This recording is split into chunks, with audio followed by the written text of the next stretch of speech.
I Feel Pretty is the new film starring Amy Schumer about a young woman who's unhappy with her appearance and falls and hits her head, waking up realizing that she is a gorgeous woman full of confidence and ready to discover exactly what she wants out of life.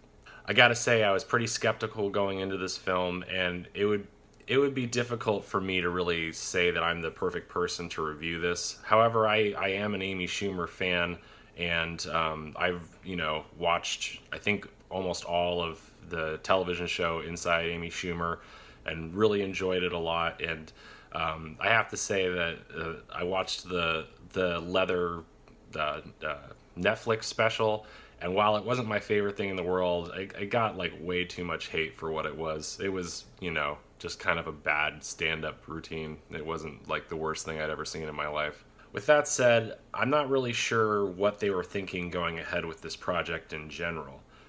I felt sort of nostalgic in the sense that I was watching one of those premise-based SNL kind of movies like Deuce Bigelow or Shallow Hal or something like that, where a wacky premise, 50 First Dates, is the thing that drives the film. It is more of a vehicle for a comedian rather than like a well thought out film.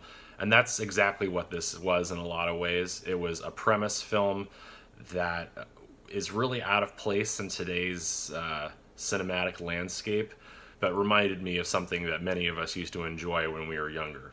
I thought the casting was good overall. The guy who plays Amy Schumer's love interest was pretty interesting, and he had a lot of funny parts. I'm a huge fan of Adie Bryant, and I wish that she had been in the film more. And honestly, like, I wish there would be a movie that she starred in sometime soon. That would be something I would be really excited about. As far as the film's message is concerned, I don't feel like anyone leaving the theater was really confused about what they were trying to say. But one criticism I've read about the film online is that it really lacked conviction, or there wasn't like a very nuanced take on the feminist message in the film.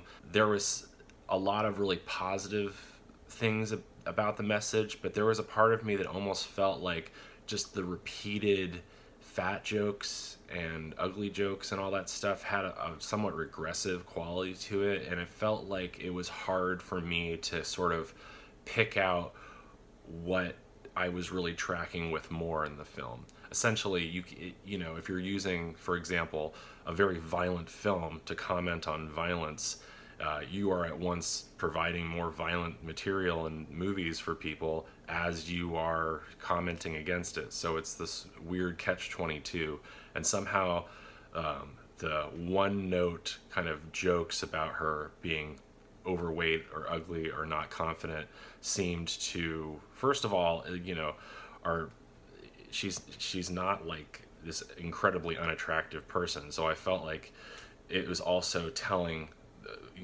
women in the audience who maybe aren't even as good looking as Amy Schumer that they're really bad.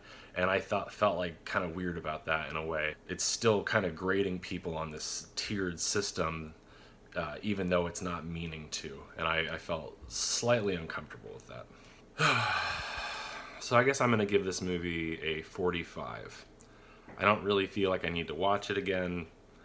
The criteria I think I've set up for myself with this grading system for films is that if it's below a 50, I'm probably not going to pick it up again ever. But anywhere below that line really indicates how strongly I felt about it. And I didn't feel super strongly about this movie in terms of disliking it. It just wasn't for me. I felt like the writing was kind of sloppy. I wish that there was more funny improvised moments that I could pick out that felt as though they were not scripted, but really just things like Adie and Amy kind of having banter in scenes. The couple moments that I felt like that was happening, I thought were the funniest moments in the movie.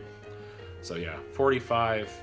It's worth seeing if you're an Amy Schumer fan, but I don't know. It was kind of forgettable, with the exception of the fact that I did enjoy the kind of the self-consciously zany 1990s sort of premise of the film. Hitting your head, thinking you're different. That's stupid in its own way. I mean, there's no way around it, but it was kind of delightfully so. So that's really one of the things that saved the movie for me.